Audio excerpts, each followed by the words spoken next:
Welcome back, everybody, to another episode of Medicine from Our Hands.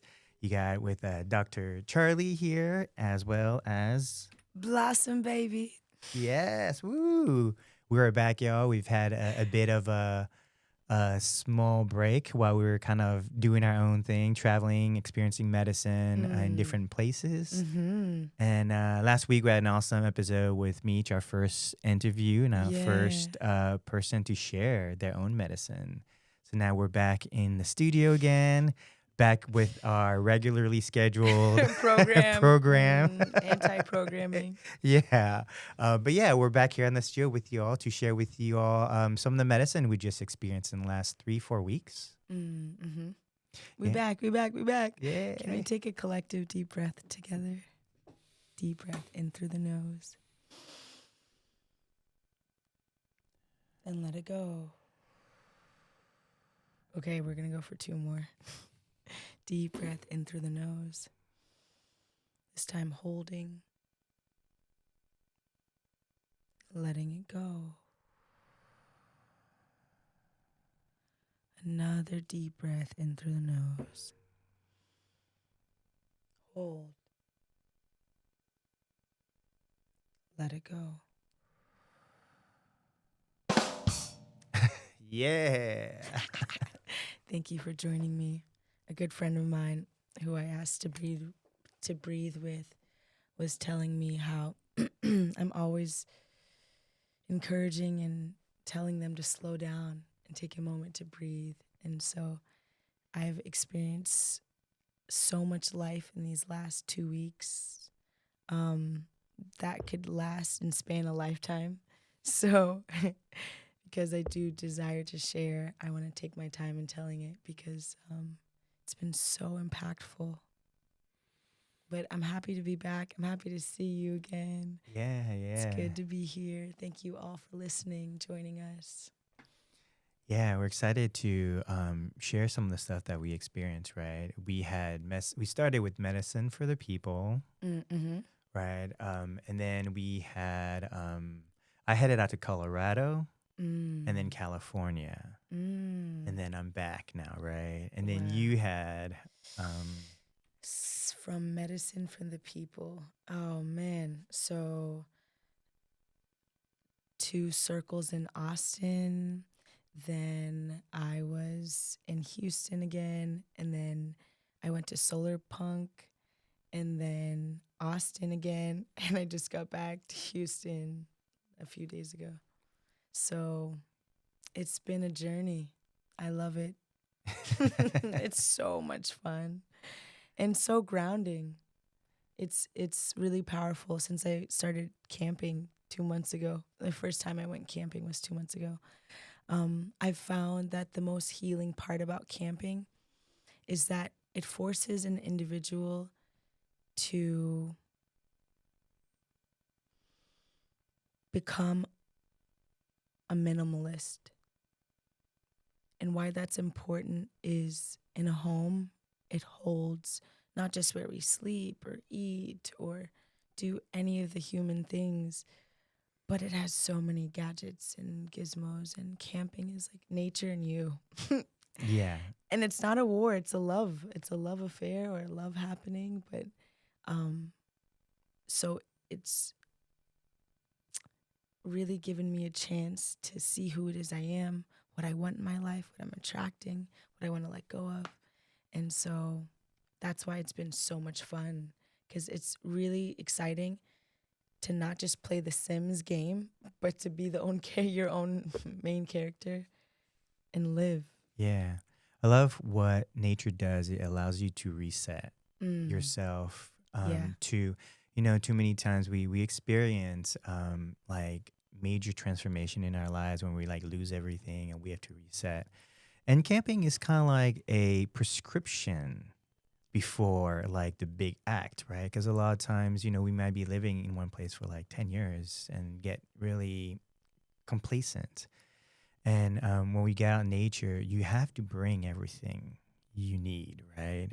And so Mm-hmm. what happens is we realize how much we take things for granted, like a bathroom, Right. like a sink where you can wash your hands, Right. like water that's available for you to drink anytime you want, right? Mm. And even just going to the restroom at night, right? Like, If you know, you know. if you know, you know. Wipes, like the Yeah. things. And Yeah. what's nice is when you come home, it's almost like, I don't need this. I don't need it anymore because Yes. I was able to live off of the land, off Yes. of nature, off of my own abilities and skills that I don't really need to come in and say, hey, actually, I need this. I agree. And it's in a tent. There's such great rest you can get in nature in a tent. I didn't know. And I've been able to bring my hammock to these festivals and camping. It's just been amazing. Cooking on open campfire. I visited a sweat lodge for ceremony. Nice. It's just been the Even the best. conversations are much deeper, right? Because suddenly, like, you don't have like anything clicking in your house that you have to go pay attention to. Like, we have a whole house filled with noises, Sounds. whether it's the Beep, bop, bop, bop. dryer, Yeah, right, the whirling. dishwasher, even Like the all. refrigerator makes noise now, like beep beep beep beep. Hey, you didn't close me correctly, right? And you're like, oh my god, like so many bells and whistles in our house, and yet we're in nature, like there's no bells and whistles, and you're just there with somebody, right? And you're You're having a just deep, there. yeah, and you're like enthralled in each other because And you could look around and go, oh, am I gonna get distracted? There's nothing else to be distracted from, and so you're able to really be present with people you're talking to. And even like the conversation are amazing because if you're not having conversation, what else are you doing, right? In camping, it's not you're gonna just go turn off the TV. Like people are your TV. it's this. It's Yeah. this. And I was really scared of camping before I started or at 28 because I don't know, you hear about the bears and the coyotes and like, oh God, but it's the most sacred thing. It's a call back to yourself, a So the reflection. animals were the part that scared you the most, or was there anything else? It was just like, can I live outside by myself? I don't know. Because then why am I not camping outside of my own house? Like, but I wouldn't had I not had the experience of camping. Like I had to go far to come back home. But Yeah. that's the story of the prodigal son. That's the alchemist. Yeah, That exactly. Going to far far. so you can appreciate what home is. But LA, like, it's the Yeah. story of my Yeah, life. yeah. It's funny when I was younger, there was an experience where we were camping with our uncle, but he said that like we can't sleep out here. Like, what do you mean? So we came home before we ended up sleeping. So we literally took all our tents outside in the backyard and That's so slept in the cool. backyard. And that's kind of like the beginning of my own experience of going out into nature because we didn't grow up in the Caribbeans. Like we lived in nature really in the Yeah. Caribbeans. But we lived in a hotel restaurant, so it's a much bigger house. And then I came here to America, and I didn't have much nature experience until like we did this camping experience in California. It was in the suburbs, right? But we came home and we were like, let's just go out into the backyard and put up our tents and sleep out in the yard, right? And what's really funny is ironically now we have so many grounding beds because we used to sleep outside and we're grounded while we're sleeping. And so now what's happening is we're leaving nature, we're leaving this space that was actually supporting us outdoors, and we went indoors. And now what's ironic is a lot of the problems we're running sleeping indoors now comes with like not being grounded and sleep. And so there's Air these grounding conditioning. sheets, air conditioning, no sound from nature. So ironically, a lot of people listen to fake digital sounds of To go to nature to sleep. go to sleep. Rain sounds. Rain sounds, yet when we're in nature, that's the natural soundtrack.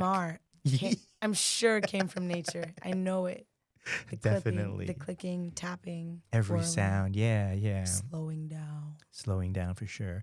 What's really nice is when you don't have any clocks, you don't have a time to eat or time to sleep. What happens is there's no time. And so what happens is that people get really present because no one's like, oh, is it time to eat? Is it time to anything? At that point, no one when we were there, no one was wearing a watch trying to like check their time. They were just in the moment of like, what's now, and what can I connect with or do that really makes me feel good, right? And that's really nice because in nature you don't have a lot of competing attention. That's it. Right. And so, actually, if anything, in nature, you're like, what do I want to do? Right. And at first, you think, oh, there's nothing we can do because I'm used to watching TV. I'm used to going on the internet. I used to go on my phone to check. And at this point, with nature, you're just staring and you're like, I could stare at nature all day long, All day. all day. And is having no time the medicine? I do believe so. Because With today's very stressed out, moving at the time, the white rabbit from Alice in Wonderland. I'm always late. I'm always late. Right. Ever since I actually stopped wearing a watch, I found that I had found much more peace, even though I'm supposed to be somewhere at a certain time.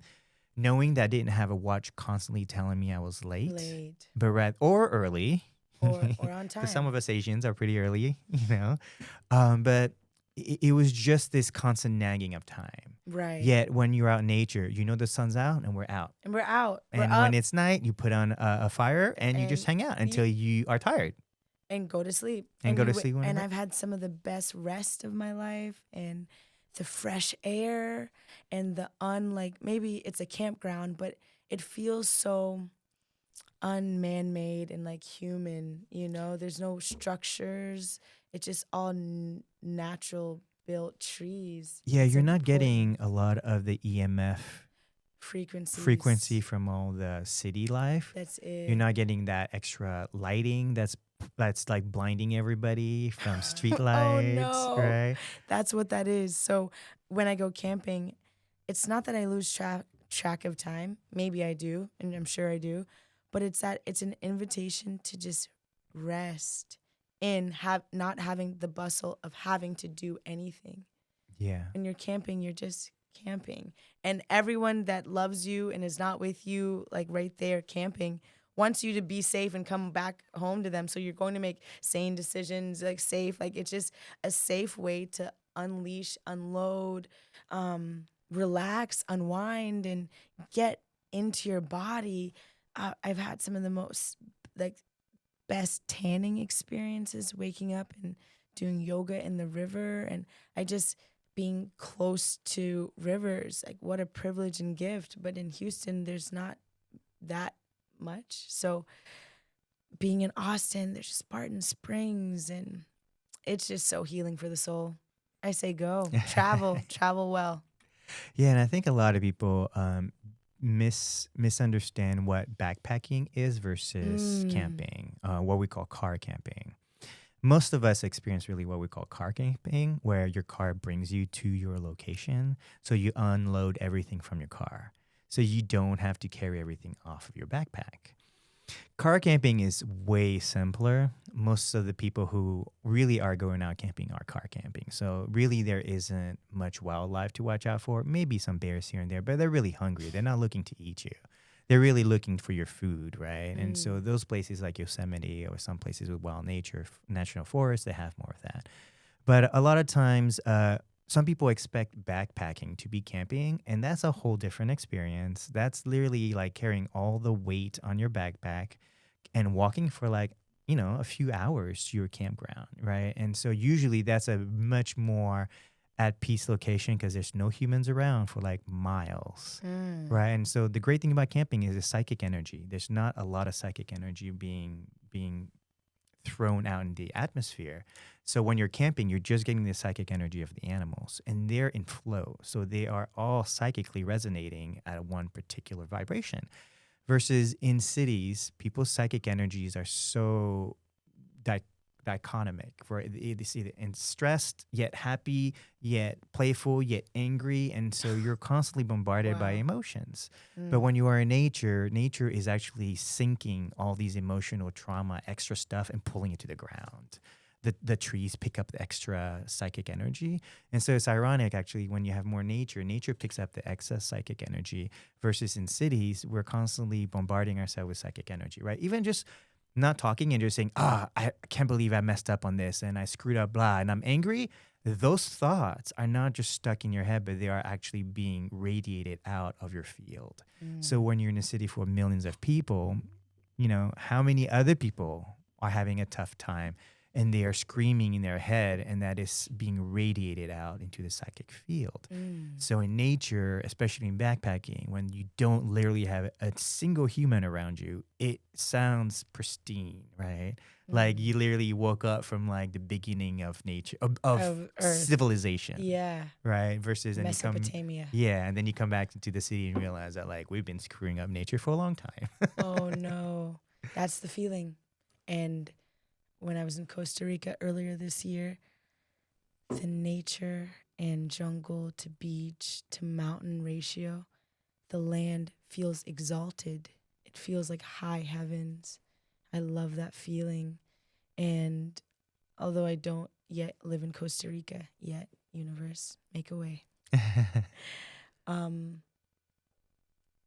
When I can just have resonance of beach, of greens, the thousands and millions of shades of green, I know my body's healing and I feel my best and I look my best, and I'm not even trying to, it's just like happening, Yeah. It's the best skincare routine, camping. Oh, yeah. Yeah, for sure. I mean, you're probably sleeping also on time. You're sleeping through the night. That's all good for your skin. And I don't miss AC. I thought I would. And like, I don't mind a fly. Like, just, okay, shoo fly out of my face. But like, a fly or two's not bad. Now you talk about mosquitoes. That's a different well, conversation. But más o menos, I'm there with you, and I don't know what it is, but for years, mosquitoes really bothered me. The last few years, they really haven't been. I don't know if it's my diet or blood, but they would always bite me. That doesn't even bother me. And what I see, I love that you brought up the psychic part. Put a pin in that. But I have seen people go from this to a fly coming into their psychic field. What is like? And every time I'm like, man, this small thing that maybe could bite you, fine. Or maybe could give a disease, fine. But flying around, you're just gonna like get that upset, like, dude, no way. And like, there's no talking them off the ledge. And I don't even ever have the like time to like hold this person's hand and tell them like, you don't have to do that because we're maybe barbecuing or we're inside wherever. And so in nature, I find more people that are allied with plants and animals. Like they have deep respect and reverence. So yeah. Yeah. It's funny. You're talking about what I call performative spirituality. People who breathe, take a breath, but don't really take a breath. They're just breathing. They're not taking a breath, a pranic breath, right? Same thing is if you're taking a pranic breath, after 3 breaths, nothing should be bothering you. What? That's nothing it? should, because what happens 3. in 3 breaths, you're lowering your cortisol, you're lowering your anxiety, you're resetting your vagus nerve. And so what's supposed to happen is you're supposed to have suddenly a bigger buffer to handle problems and issues, right? It's really like, it's like from calmness to anxiety, it's not 0 to 1. It's 0 to 100. Okay. But if you wake up already at 50% and it only takes you 50% to reach that, I'm going to blow up the world, right? That means that you're probably living most of your life at 80% anxiety, and it takes you only like that 20% to get you over the edge. Wow. So a lot of times when people are like, go take a deep breath with me, they'll be like, okay, what was that? What's the point of that, right? And people do, right? I've been in it for a long time, and it probably took me 20 years to finally go, oh, that's the breath I finally got. But before I was performing breath work by just doing like the breath that they tell me to, right? And so, that's performing until you can be it, right? Fake it till you make it kind of thing, right? Okay. So this idea of like taking a breath and then getting fully agitated in seconds means you never lowered the bar down to 0%, so that a fly shouldn't raise you from 0 to 100 in instant. No. Right? And it's ironic, it's a fly, but like the fly is really innocent, really. You know, Right. they're not. Right. They can't really hurt you. They are really just annoying. But if we're Right. talking like a dog that's biting, right, or a cat that's scratching you, and it comes and like you're like scratches you and makes you bleed, you're like, yeah, okay, I can see why you would be upset. But like a fly, Right. And so what I'm saying is like nature, I don't want to say forces, but gives space for you to just be with yourself. Why are you getting that angry at all? But like, what's the problem? And then Mother Nature Pachamama has this amazing ability to just take the pain away. yeah, yeah. And that's if you're actually doing the work with her, right? So, like, if you're doing the work with the trees are releasing excess energy. It's like a deeper version of grounding, right? But I've seen people kind of like come to the trees and go, like, look around, wondering what's happening, and they go, nothing happened. You weren't even like literally tuning into the tree and talking to the tree.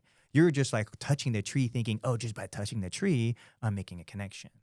Just by breathing, I'm making a connection. No, actually, when you do breath work, you should be feeling the energy of your spirit literally grounding into the body. And if you're not doing that, you're not doing breath work. You're just breathing. Breath work is to calm your mind so that you feel the subtle energy in your body literally go from a high state of anxiety to a lower state of calmness. And it's not the breath alone that does it. It's the intention of paying attention to the breath while you're letting the breath calm you down. Many people just go through the breath, but don't really add the visualization of what the breath is actually doing to you. Because in the visualization, you're actually literally telling your vagus nerve, step down. And then the second breath, step down. And then the third breath, take another step down. At that third step of the vagus nerve releasing, you should be at the state where you probably just woke up from a nap, from 3 breath. And that's the power of breath work, right? Dr. Charlie, meet the man. Also, why I practice breath work, so y'all can laugh and think it's a game. You can think it's a joke. I'm going to take my deep breaths, okay? I'm going to save my soul, my breath, my lungs. I also feel like breath expands the lung capacity, and praise God and thank God for that. We have amazing bodies that we get to breathe in. And I say that to say, if we have this one to live, this one body, this one life, why not do it at max capacity? Why shallow breathing? Yes. And so it also, that's the whole like the diseases or illnesses that come like COPD. And I just believe cancers can be born from having the body in overactive, stressful environments or habits of living for long periods of time. So if you want to be well, you have to maintain your wellness. Yeah. So in traditional Chinese medicine, we talk about excess and deficiencies. And then the middle ground neutral, which is homeostasis, right? And so a lot of times what happens is when you go either a deficiency or an excess, you're now off homeostasis and now you experience a symptom, right? And so a lot of times what happens is a lot of people are deficient in the nutritive vital things like breath, like water, like blood, but then they have the excess qualities of dampness. So dampness is kind of cholesterol in foods, right? So a lot of foods that we overeat ends up actually being stored in our body because maybe we're not using it to its full potential because maybe we're not moving around after we eat. We should be moving around after we eat, right? Because you're suddenly getting a lot of energy, right? But if the body's like, oh, we're not using this energy, well, go store it up. After a while, it becomes this weight in this excess weight and material in your body, but you've become deficient in the energy that material would have provided. Okay. Right? So what happened? You become deficient in energy, but now you become excess in weight. Hoarding. Exactly. And so A lot of times now, what happens to us is our life is overstressed. So now we're becoming excess anxiety, excess cortisol, excess the stress hormones, but then we're being deficient of the fluids, deficiency of heat, maybe, right? So when your elements are unelemental or out of order, Out of balance. out of balance, Mm-hmm. it shows up like this in the body. Yes. Okay. Yeah. Wow. So when we talk about nature, Mm. natural flow. That's why when we say, "What's your natural flow?" Mm. we should be looking at the root of that word, natural, which is nature. But why do we, as humans, as adults, go so much to fight our elements or nature within the self? It goes back to what I call Stockholm syndrome or mind virus. I believe that society as a whole programs the population, right? Whether it's through culture, whether it's through the anthem, or national anthem, like raising, standing up and reading the national anthem. It's a program. You programmed yourself to all of us stand up to this flag, right? Good or bad, it doesn't matter, right? Same thing when we pray. Everybody sit down and get on their knees and pray. It's a program. Good or bad, it's a program we are taught to do as a culture. And I feel now what's happened to today's culture when we talk about this country, America, we tend to talk about the West has this capitalist mentality where everything can be kind of like reduced to like money. And when money becomes your major factor, you're now really looking to make more money or get money to do your life. And what happens is money is now how you reevaluate your life. Right. And so now what's happened is so many people are now programmed and run to make the money to support themselves.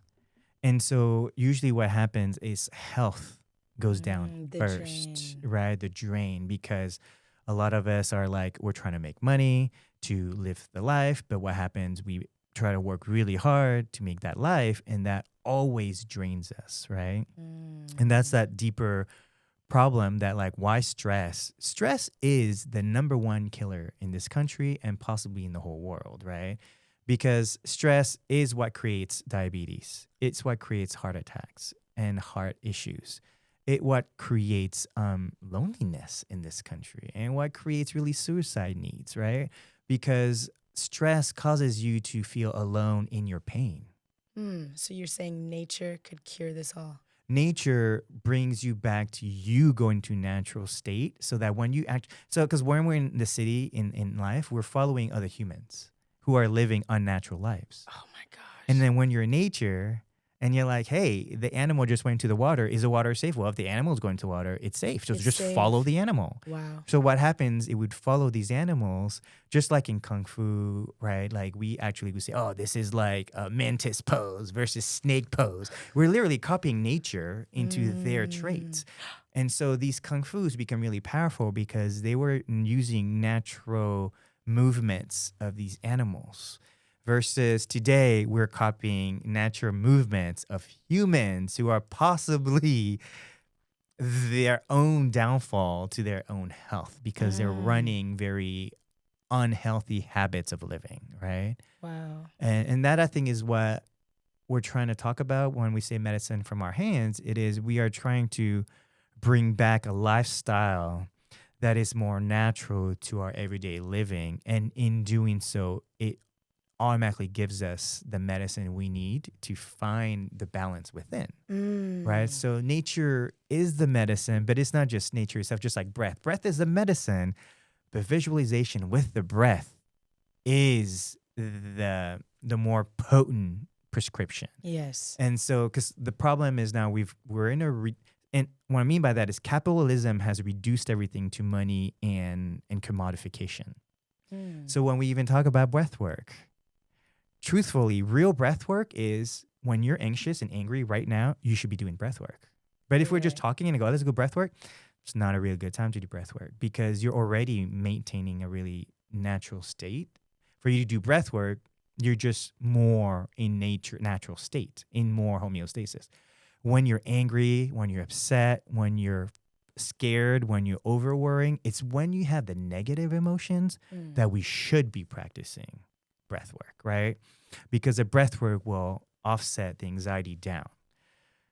But if we're like, hey, we're just chilling, hey guys, let's do breath work real quick. That's great that we're doing breath work, but it is not the most potent times. I find this because it's funny when people who want to talk about breath work, when they get angry, they don't think about breath work. That makes you go, are you a breathwork student or are you just performing breathwork? Right? A student of breathwork would constantly be calling themselves out when they're not doing the breathwork 24/7. Like, it's funny that we should say, oh, we need to do breathwork now. Technically, we should be doing breathwork all the time, 24/7. We're breathing all the time.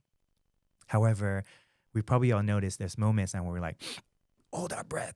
And we don't realize we're holding our breath because we're not doing breath work at the moment when we probably should be doing the breath work because we're holding our breath because something's probably making us scared or getting us anxious. And now at that moment when you hold your breath is when you should be remembering to do breath work. So I would say like the deeper medicine is, like we said, meditation in nature is good. Meditation in a world of chaos, when everyone is trying to distract you from your inner peace, is a most powerful and potent time to do meditation, right? Because it is the distraction that's trying to pull you out of your inner peace that's going to mess you up and get you sick.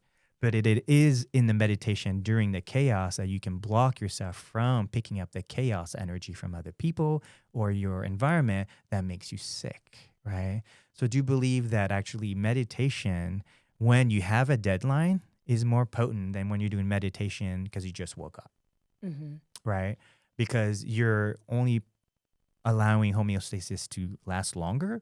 But when you get off homeostasis is when you have to go back into homeostasis through breath work. Correct. I agree. There's no doubt in my mind that that's the way. I just feel in a world where no one, well, it's becoming more familiar to me, but no one's just reminding me to breathe. I must take these steps when I'm calm, when I'm happy, when I'm anxious, to breathe. In circle, facilitating in births, like it's the best. It's the most necessary, and it's like the most easily forgotten. Why do we even hold our breath? We should just, animals, like that's the other thing. Animals just live their life with their eyes wide open. They're just always breathing, like, and being around animals, dogs even, but just in these camping situations, it reminds me of all of the masquerading we have to do as humans in this life when we're all just animals. Yes. What we call a lower world is the animalistic, raw feelings that we have, right? And we're constantly cultivating these to get to the point where we are harnessing this energy rather than allowing it to go loose on ourselves, right? It's really, I think nature is a great prescription done well, because so many people will say, oh, you just need to go out in nature. And then half the time, these people aren't going into nature. So they have no idea how to like even get to that. But like for you, how easy you're like, oh, I'm going to go out in nature with all my friends, right? And you're like, I trust my friends. Yeah. And that became a prescription for you because suddenly you had a great experience. You're like, I can do camping again, right? But if you had gone to like camping with city slickers and they would be complaining like, oh, I wish I had air conditioning. Oh my God, I have no water. Oh my God, my hands are so dirty. My hands are always dirty. I'm like, you literally are camping. Your hands are going to be dirty a few times of the day. Yeah. And even that is like, who says that dirt is bad for us? Literally, ironically now, how many of us are being told we're like putting literally probiotics back into our food, but it's literally dirt. They're like, let's just add dirt. Let's just literally try to bring back probiotic into your body instead of eating it from like this, it's funny that even the whole people who lived in homes that had the 5-second rule versus those who never ate from the floor, they found that they had stronger probiotics in the bodies of those who ate from the floor. I'm not asking and telling everyone to eat from the floor, but if you have a 5-second rule, you probably picked up some probiotics. Wow. Just saying, right? And so again, it goes back to like, is a clean home medicine or is a home lived in medicine, right? And this goes back to like how far are we removed now to believe that a clean home with everything alcohol wiped down and there's no single bacteria or germ around, you would think that you'd have like the safest immune system. But ironically, our immune system has the weakest immune system because it's not being tested and pushed to the boundaries to get stronger, right? But it's a few things though. I feel if you have a home and you're taking care of it and your temple is on, everyone knows what being on means. You can have guests over, you have total peace in your house, you may live with someone or a dog or family, but it's well, right? Then you should be able to take your full self, walk out in nature, and be able to find home in that same peace because you have home and shelter. And I feel if more home dwellers, clean or however, shelter over your head, went more in nature for the fun of it, to hear, to relax, to retreat, we would have better, deeper, more compassionate relationship and connections with people without homes and homelessness, because we would see that we all are homeless, air quotes, all returning back to home. Thank God we have shelter. But in general, camping is a great equalizer. You're not better than me. I'm not better than you. I see you eyeball to eyeball. We can have different body types, heights, colors, shades. When the sun hits us all, it's hitting us all. It's blessing us all. So why it's familiar for me to step into a hospital situation in birth and assist women giving birth. I do desire to do and help and support more home births and water births and free lotus births, because I know it's going to show me everything I need to know about the veracity, the viscosity, the strength, the stretching of a human body, a single woman and a single baby. And it's beautiful at that moment when baby's coming out. The mother and child are one, but it's a human that's basically like a Siamese twin, but it's like together but so separate. And then when the baby's out, it's like it's still attached to umbilical cord. It's seeing the sacred duality of one, mother becoming child, child becoming mother, mother giving birth to child, and child being born. So camping allows me the psychic space to go into deeper parts of myself, deeper conversations with others. Then there's music medicine. And if you haven't gone, this is your sign. You've listened this far and you're hearing us, and you should go camping. Period.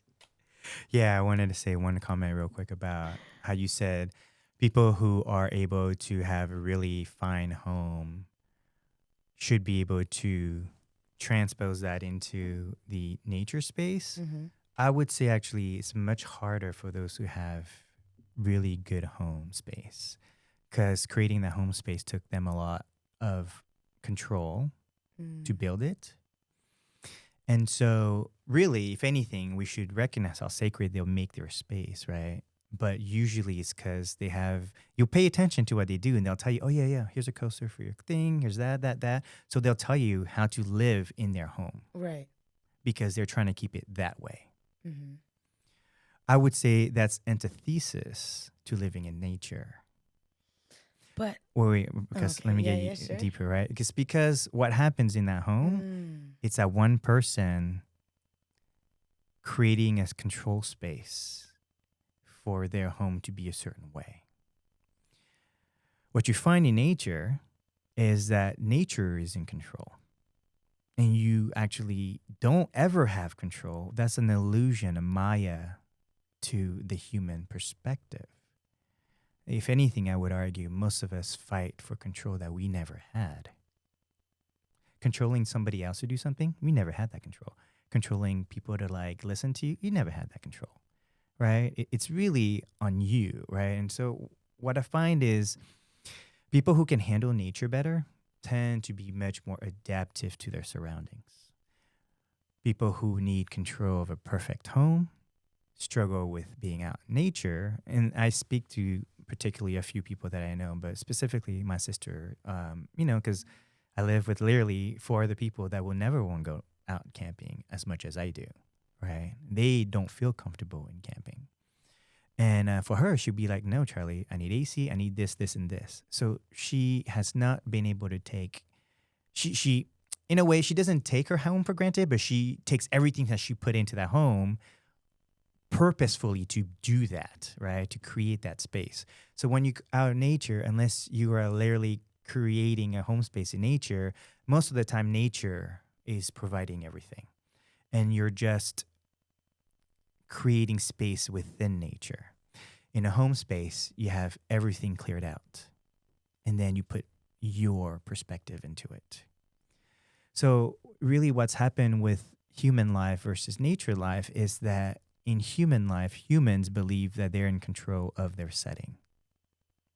They're control of their home space. So what happens in city life, people love to have that control and they don't want to be out in nature, right? Versus if you notice those people who love nature tend to live in their home. It's not 100% clean, but it's like they won't get mad that food got on the ground. They're not go, oh my God, you guys made a huge mess. You're like, that's what a broom and a mop is for, right? So clean it up. But like, when nature happens, I'm like, oh, I drop all this food. We're gonna not waste it. Look at the ants. Look at the animals eating all the food that was on the ground. And literally within a matter of hours, the food's gone. Mm-hmm. Right? So I didn't have to clean it. Right. Nature is in control of my home space. I'm just a guest working with her to make the spaces she has created for me to be comfortable in, right?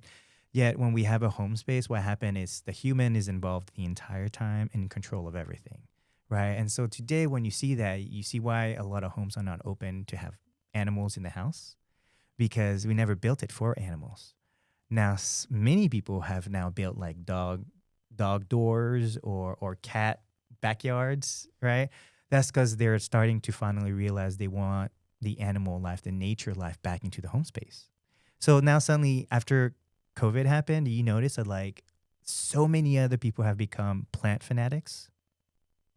Yeah, so there's a big online push now where half of the 30, 40-year-old some people are suddenly becoming plant people. They have more plants than they have friends, right? That's because they realized that they weren't getting that energy from humans because of COVID. COVID made us realize that there's people that are just not good for us. Mm-hmm. So we chose to take them away. But people who really needed, we did everything to basically become illegal people walking around trying to talk to our friends, closer to 6 feet apart because we don't agree with the whole 6 feet apart. I need my friends. I need to talk to them and be with them, right? And so what happened is made people realize what they're looking for in their home space. I think that revolutionized people to go, hey, I don't want humans in my home. I'd rather have plants because the plants bring me oxygen, bring me peace. And that is basically what they're doing is bringing nature back into the home space. Mm-hmm. I think I've seen so many people now, cats and dogs are not the only pets in America. Possums, deers, cows, those are the typical animal, and pigs are the typical animals I see now today that are pets to many Americans, right? And most of them, they probably live in the countryside. So what's happening is I do believe that a lot of people found on their home were not homes. They were houses and shelters they lived in, and they kept this control to keep them from being afraid because they probably grew up, it depends on the people, but homes were not always easy to have buy. It used to be, I can argue actually, it used to be cheaper to buy houses. Today it's much harder because most people actually, even in our age, 30, 40, are not buying homes because they cannot afford it, right? So if anything, what's happened is that crew decided, no, we're going to have tiny homes and live in nature. So what's happened is more people are starting to realize nature has much more of a frequency for healing than the home space. So that's why many of us generation have kind of left the 3, 4 bedroom permanent home and went into tiny homes, because those tiny homes now can put into literally next to like a national forest, right? And so because those people wanted more nature than being locked into a home with nature being outside, right? And so I do think there is this like backpedaling of trying to bring nature and natural frequencies back into the home, because the human is becoming deficient in these houses that we thought we built because we thought we were evolutionary humans trying to find a better way to live in the home. Yet ironically, like we found that like we can't live without animals and pets and plants, right? Basically alive objects in the home. And I think that's why like right now we're running into a re-evaluation of the home space with the nature space. So I do think that many of us are having this like exodus out of to nature, right? And we experience that in multiple medicine for other people, but also if you wanted to share your experience with solar punk and how different and similar it was, because it was another camping outdoor experience for you, but I'm sure it was very different from the feeling that medicine for the people did. And vice versa to just a camping experience where it's just you and your friends, right? Very different camping experience, but they all kind of bring you into nature and with other humans. And what happens is why we have such compelling, great stories that come out of it is because we have great discussions, conversation. No one talks about, oh, that home this, I home that. No one complains about their tent, because that tent was not where you spent most of the time when you were there. The tent was for you to sleep in. You left the tent and now you just spent time outdoors, right? And so why suddenly all these festivals are suddenly going outdoors is because we're all realizing that we're getting sick from being indoors too much, right? And so I think there's a transition that's trying to like bring back nature, but I do feel like my parents' generation would never go out for camping. Illness starts in the home. Healing starts in the home. Parabens, chemicals, microplastics, carcinogenics, Heavy metals, gas leaks, mold, mildew. lead paint. Healing, meditation, yoga, drinking water, walking outside of your property, grounding in your backyard, front yard. I have the privilege in my home. I could sit on the roof. Powerful star-gazing spot. Cooking a meal. Inviting friends over, community. It's all one. And that's why the home is a subject of topic and why it's so important. But also, we haven't been taught how to live in the home. For a time in my life when I was in a deep partnership, I considered myself a homemaker. Every turn of the corner, you just say and see and feel more home. Congo drums, newspaper article framed, my art, cactuses, drum set. Like it's just, and so because I was a curator of that and I know how powerful it is to wake up and be in a space where you can be and it is your perspective, what I was missing was how, when, why to braid my hair, if not to the playing of the drums, not just having it as an artifact, you know? So, and now that like I've incorporated music, feels fully into my life, I've realized that why we get sick in our own homes is because maybe we have good family members, but maybe we have toxic family members, and not knowing how to navigate that keeps that in the home and bonding in maybe a negative experience. So I say that to say for anyone that's felt sickness in their home or had trauma, like being out in nature is the exact remedy. It's what you're looking for. It's the hug. I found myself different times just laying down in the grass, just laying there. I don't know why I didn't think of this right outside of my own home on my front lawn, but in nature, you have that full permission because there's nowhere to go. There's nothing to do. Yes, there's festivities, activities, food, people, and music. But in general, you can find pockets where it's just you and water. It's you and medicine, plant medicine or otherwise. The question I was going to ask you, and I'm happy to share my solar punk experience. It was so beautiful. I was helping Chef Simon, shout out to you, Simon, run the kitchen there, a beautiful community kitchen. It was amazing. I do want to share this, but I want you to go first because you went on your first trip first. I don't want to put a number on it, but some of your deepest wisdoms you've gotten in traveling to Colorado, your experience, your workshop, the people you've met, and what that's like. And then I can share as well. Yeah, thank you. After medicine for the people, after having a beautiful camping experience, I actually headed out to Colorado. It was very interesting. It was the Indigenous Ayurvedic Conference in Colorado. Cool. Colorama, which is Colorado's Ayurvedic Medical Association, Colorama, basically have conferences every year, and it's a nonprofit kind of organization to really kind of push the envelope of Ayurvedic in medicine. And so I had an awesome friend, and she is an Ayurvedic doctor, and she invited me because, Charlie, you have a great energy that you can blend into any culture. You're not just coming in telling people your culture is the best. It's more like you're coming and saying, hey, what's your culture? What's my culture? Let's trade, And so she said that you would fit in perfectly for this conference because this year we're specifically talking about indigenous practices. And what was really beautiful is whether we like it or not, we had the conference at a casino. Okay. And so many people had issues with that. They're like, oh my God, Charlie, or not Charlie, because I wasn't making that conference, but they talked to David, like, David, I can't believe you're having, like, trying to make this awesome conference where we're being all spiritually, affected and connected. And now we're like, got the casino vibe.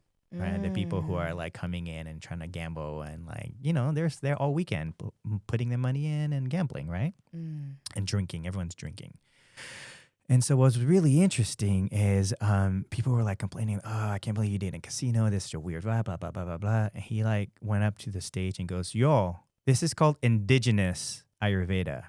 We are trying to bring the indigenous part of the culture out. That means we're an indigenous land in Colorado." And as much as we want to say anything about indigenous lifestyle, the casinos are very much a part of their life. So we are in reservation land in Colorado on their casinos of indigenous people, asking indigenous people to share their wisdom with Ayurvedic people and traditional Chinese medicine. And so when that happened, it like everybody kind of like quiet down for a bit and realized, okay, we're being a little. It's going back to this whole like, if we're doing medicine, sometimes medicine is in uncomfortable places. Right. And maybe not at the time that you think you need it. Exactly. It's like, not now, medicine. Yeah, exactly. And so what's really funny is like people were complaining. I was like, yo, y'all, if you literally say you do breath work, do the fucking breath work walking down the casino. Yo. Like, this is really frustrating that you guys perform spirituality when it's a fucking cave. But Buddha, the Buddhist culture says, no, fucking pray in the chaos. None of this matters if you're praying in a mountain. That's you living in an echo chamber, preaching to yourself. If you live out in the chaos, that's when you're actually practicing the medicine. You don't practice medicine when you're out in nature by yourself thinking, oh, I'm so enlightened. No, dude, you're enlightened by yourself. Being enlightened in a city full of humans is the conversation of today's 2025 conversation, right? Because we are trying to transform human life in the cities to bring back the balance, right? I'm not here to destroy the entire city of Houston so we can all live in fucking villages outside of the city. Like that's ironically idealistic. It's actually really not comfortable for most people in this city, right? So we're not going to suddenly tell everybody get out into nature and get out of the cities. If anything, how do we transition to bring health into the city and hopefully tell people stop moving into the cities? Maybe more of you guys to live in the countryside, but give people in the country the access to things. Because what's happened is our country unfortunately went very blue and very city oriented, and they destroyed farmland, they destroyed agriculture, and they destroyed people living in countryside. Wow. Because they wanted everyone to move into the city so they can control through government. If you notice, people that live in I'm taking that back. People that live in cities require administration to give them the services they need. If you live out in the countryside, you are in charge of everything you need. That means that you are a sovereign being living on your land rather than being someone who needs a government that you pay to get your streets clean. Wow. That's the difference. And so we have to understand that, like, as much as we want the new earth to be here, we are the ones bridging into the new earth. So we cannot just start saying everybody in the city move out into this the forest. That's stupid. That's not conducive to our evolution, because the technology that we have created in the cities are very important, but it's when we create technology and remove medicine that we're hurting ourselves, right?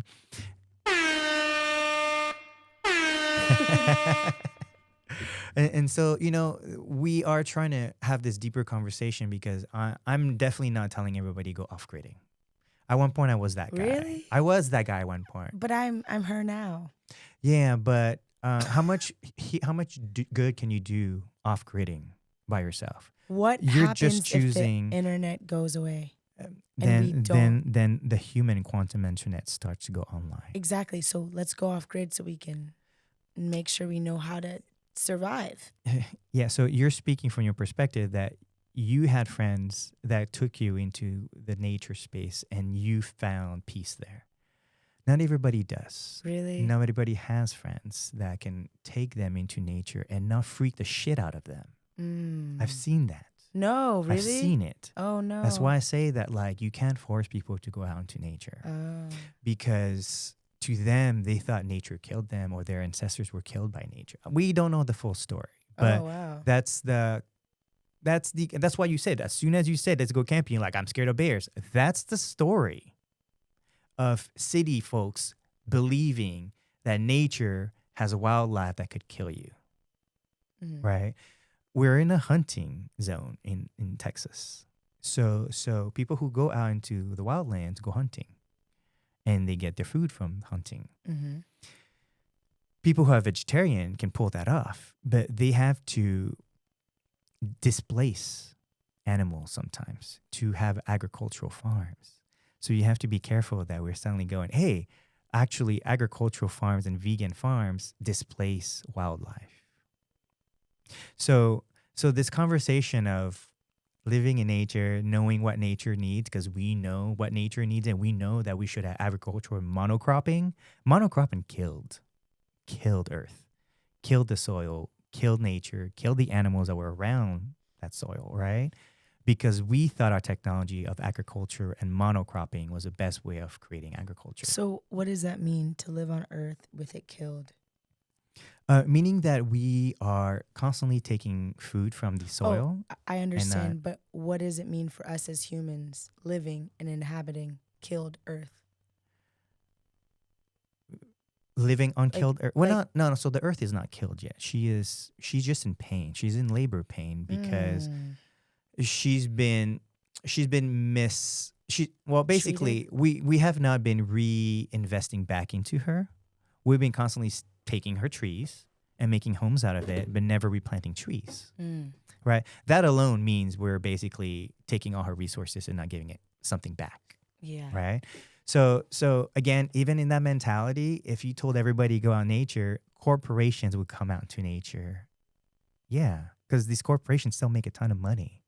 Who's making these homes when you go off-gridding?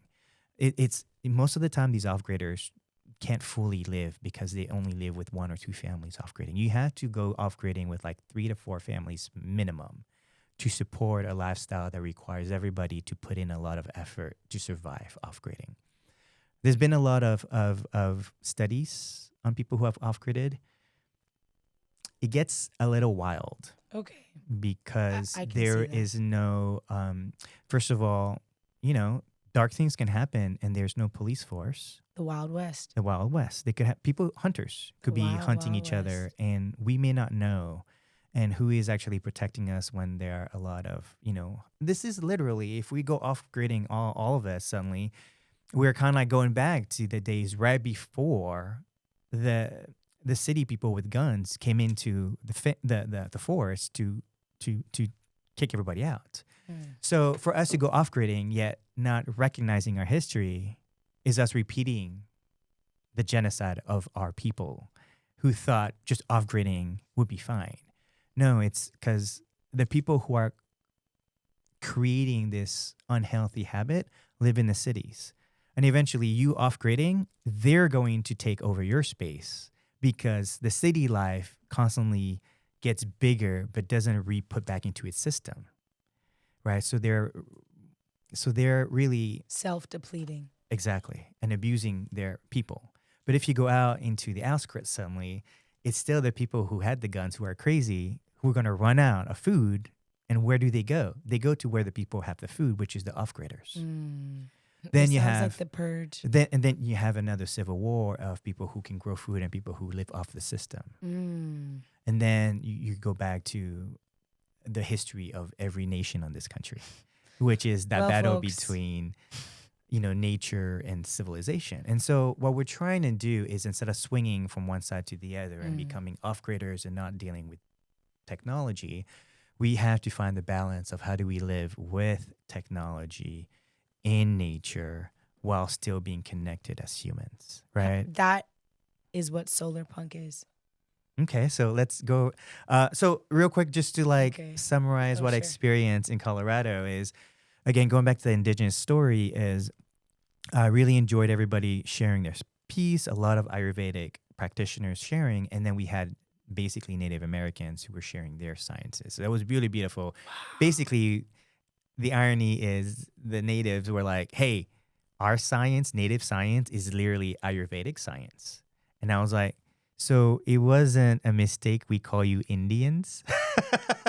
What do you mean? Because Indians are Ayurvedic. So natives being called Indians are still using Ayurvedic. They're still using the same science. And native Indian.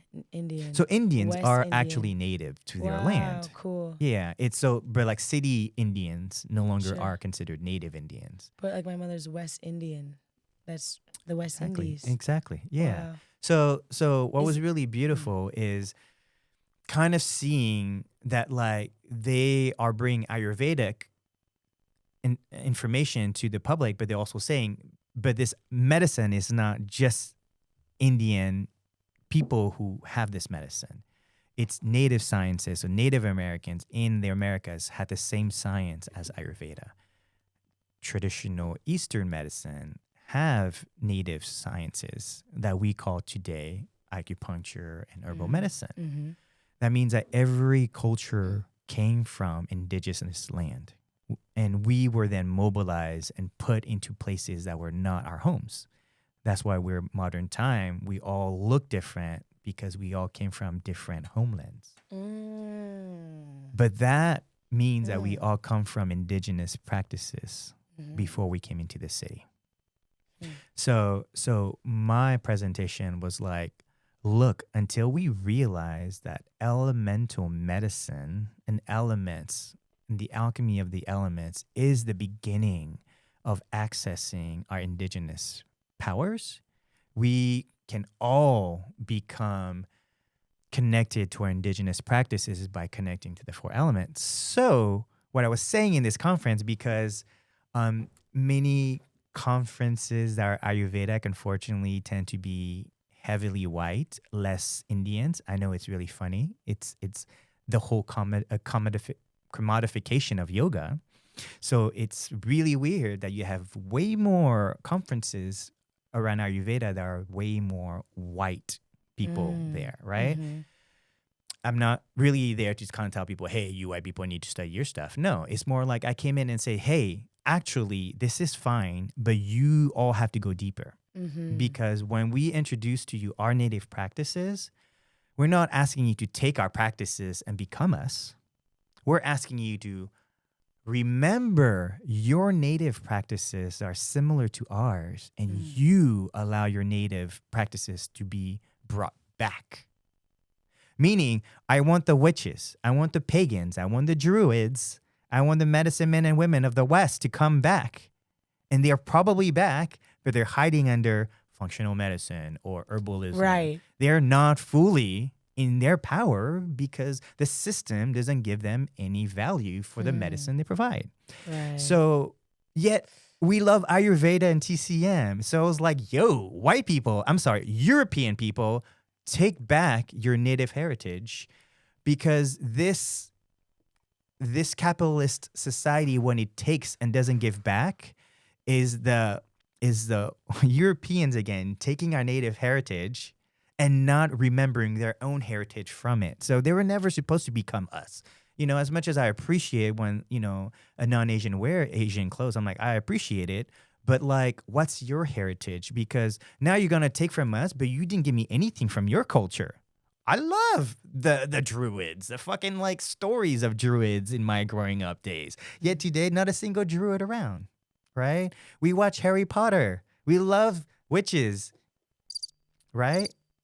Yes, witches. And all that is coming back. But have you noticed that they're not coming back into native medicines? They're going back into performing to be, I want to be, Native American by wearing their clothes. No, don't wear their clothes. Know their medicine first. Wow. So that you come from that space. Sit with it. Yeah. Walk a mile in their moccasins. Exactly. So really what I asked for a lot of people that were there, and I met actually some people, this beautiful woman, she said, the Ayurvedic practice actually reminded me that I'm a curandera. Wow. And so she went back to her Mexican traditions from Ayurveda. Wow. That's what I'm looking for. Power because to you. The curandera lost their culture because of the, the westernization of this culture of Americas. And so now if they're able to finally wake up something within them because they see us being in our full power, that's the work. If they're just going, I love you guys and your way you dress, let me just dress like you and just be like you, you're not doing us any favor. It's a mockery. It's not just a mockery. It's just not being authentic of the divine expression of spirit that came out through different races. Like spirit itself wanted to experience the vast power of omnipotence through the diversity of medicines. Mm-hmm. So when you take one whole group of medicine, genocide their medicine out, God's missing 1/10 of its power because that whole race lost its medicine. Wow. Right? Medicine from our hands. Exactly. So that's why, for me, it was more of an call to action to inspire everybody in the audience to go, hey, we all are indigenous people from our cultures. Wow. And to remember that we all have medicines that connect to nature. And let us, in these conferences, share what we know so that you can wake up what's within your genetics, so that you can go, hey, let me share with you, because you beautifully shared what you know about your native culture. Let me share you what I know about my native culture. That's an exchange. Just what happens a lot is a lot of Americans suddenly become fully Asian. And they have no European culture in them. And that's when I feel like that's only done service to Asian culture. It done a disservice to the European culture. We are in war today because the 4 races aren't balancing each other. Wow. They're fighting each other. What are the 4? The whites, blacks, reds, and yellow, which is the colors of the Madison wheel. Wow. And the 4 quadrants of the 4 elements, the 4 cardinal locations, right? And so the elements is used in our native culture because we all grew from managing these elements. So now today, we're still managing. That's what I'm saying. This elemental conversation is still in medicine today. Inflammation is on fire. Edema is a water problem. Not being able to breathe is a breath problem. It's an air problem. That's all it is. Yet we have found pulmonary embolism. And they use such fancy Latin words to confuse the fact that it's just a fucking lungs, guys. Man. Let's talk about the lungs. Wow. Dr. Charlie. So what I loved about this opportunity was to really be amongst people who recognize native medicines on all cultures.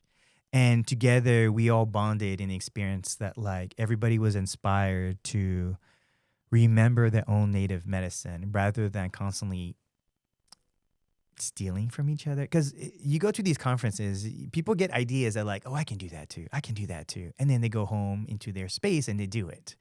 And it's like, that's great. But like, where's you in that idea, right? You know, copywriting, or patenting, right? And that's why this culture of America is so annoying because of copyrights and patent is like them saying, can we steal your stuff, but you can't steal it back because we have 7 years of a patent over your shit?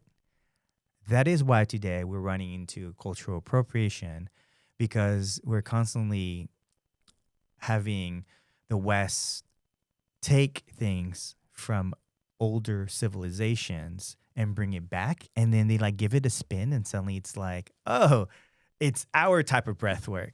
Dude, every culture did breath work. You don't have an authority to patent fucking breath work.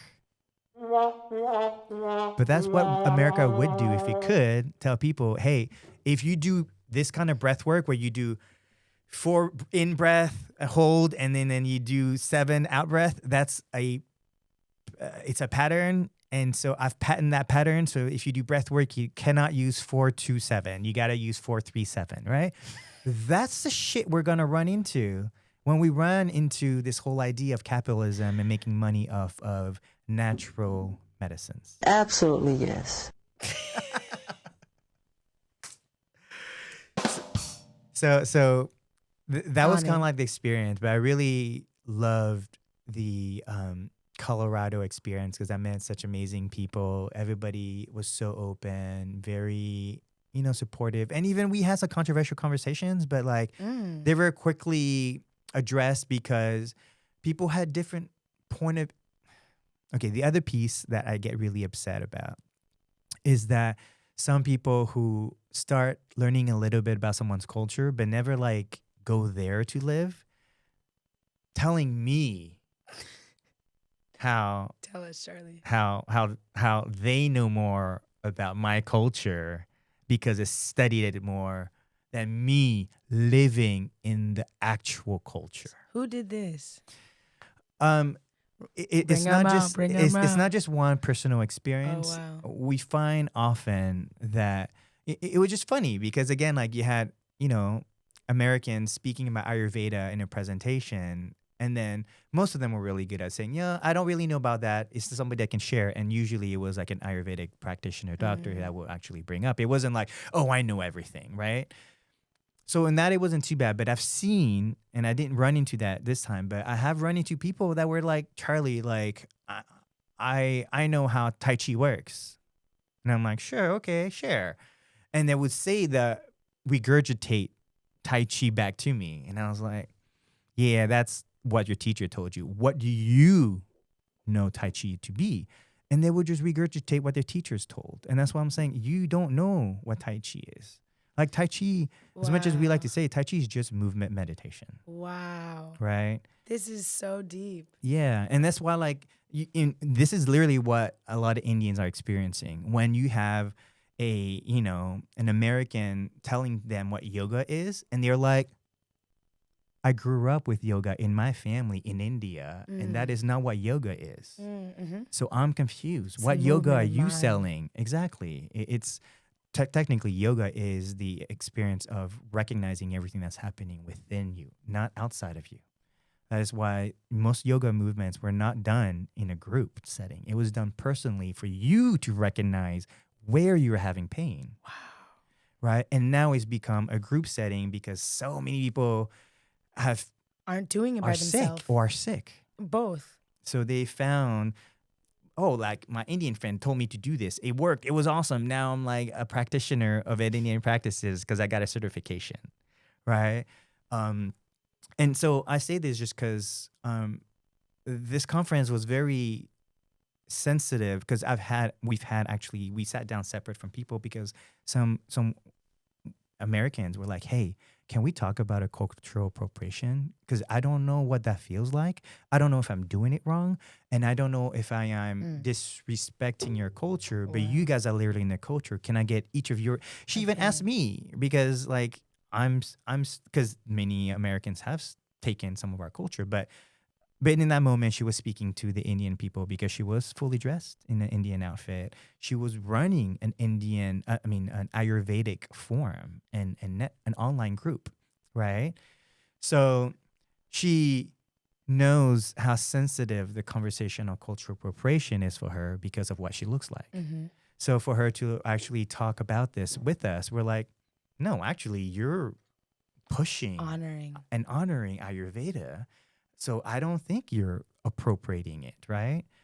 And because she started crying, she was like, "Oh my God, I'm trying not to appropriate. I love you guys' culture." And that's when I'm like, "No, then you're That's not beautiful. Yeah, appropriating. you're If you honoring feel it. so bad, you're not appropriating because you actually care so much about the culture, and probably that culture healed you." It's precious. Yeah. So that's why like I think so many people who try really hard feel bad about appropriation. Those who don't feel bad are appropriating. And those are the ones we should be talking, but those aren't the ones that are going to these conferences. Mm-hmm. So at that moment, I like, y'all, look, all of you who are in conferences today are great people.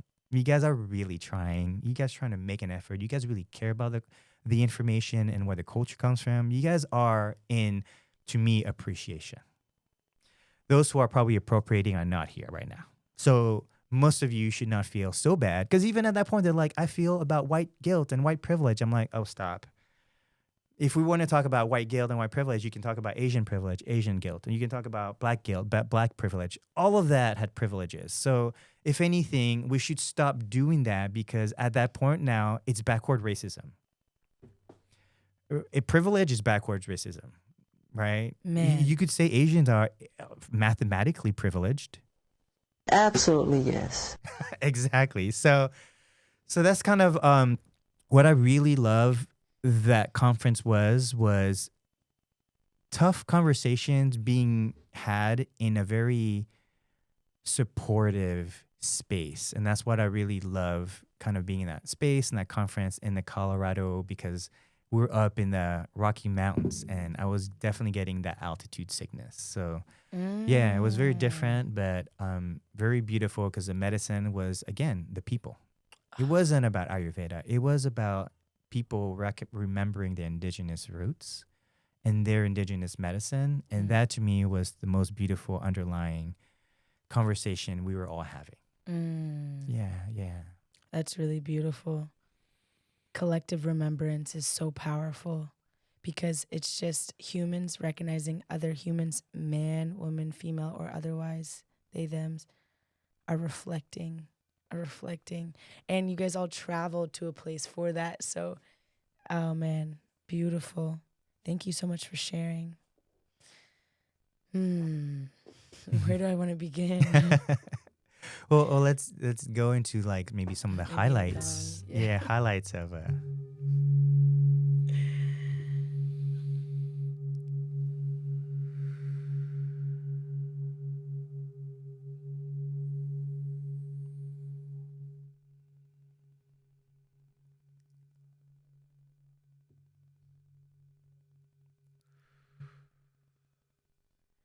So, from Medicine from the People, the following weekend, I had an invitation to meet a maestra who lives in Mexico City, I believe, and medicine woman, powerhouse.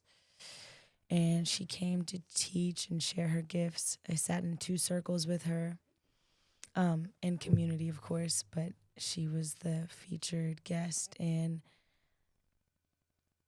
I just learned so much about being a student, about having teachers, about indigenous medicines being transposed and translated and passed down through storytelling and music. She specializes in playing clay flutes, and so beautiful. It the best way I can describe it, I don't know if you know Minnie Riperton, but Loving You, like it sounds like the soundtrack of the birds chirping, the clouds clearing, and day rising. Um, and in one of the circles, she had this water drum and she shared about white noise and how that's the first sound we hear in our mother's womb. She led this beautiful visualization meditation of going back into the womb space. So healing. The clay flutes she learned and sat with her. Monique, I love you. If you're hearing and watching this, thank you for your medicine.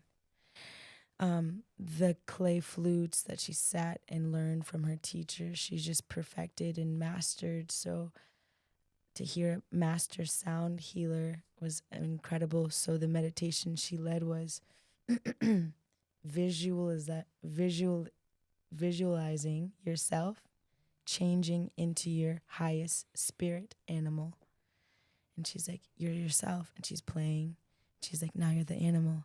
And she did almost, not a looping, but the music was like upbeat, sounds like Peter Piper. It was very psychedelic, but it was a natural sound. It was her playing clay earth in a flute as a master. Wow. So the next circle I sat in,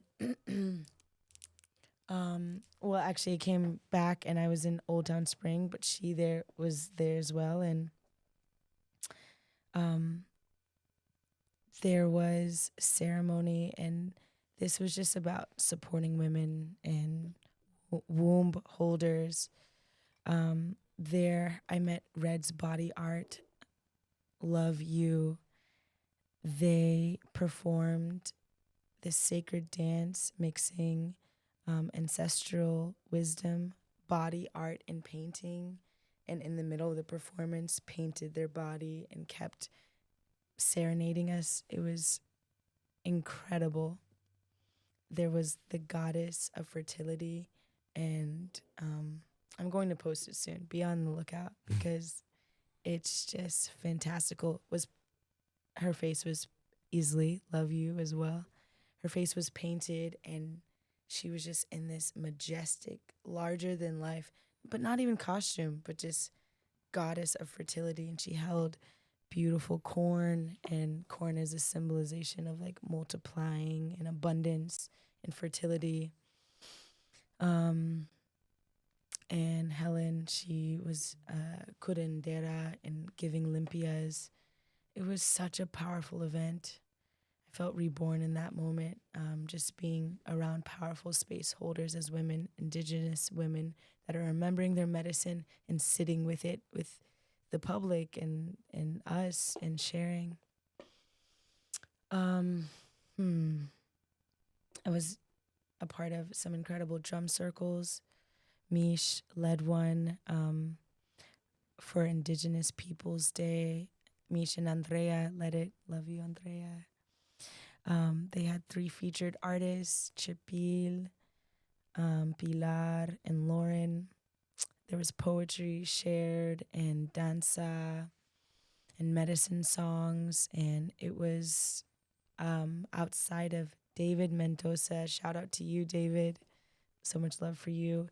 He's a builder. He's a woodworker and crafter. So at his studio, he opened it up to us, and it was an ultimate jam. There was this 5 or maybe 3-year-old.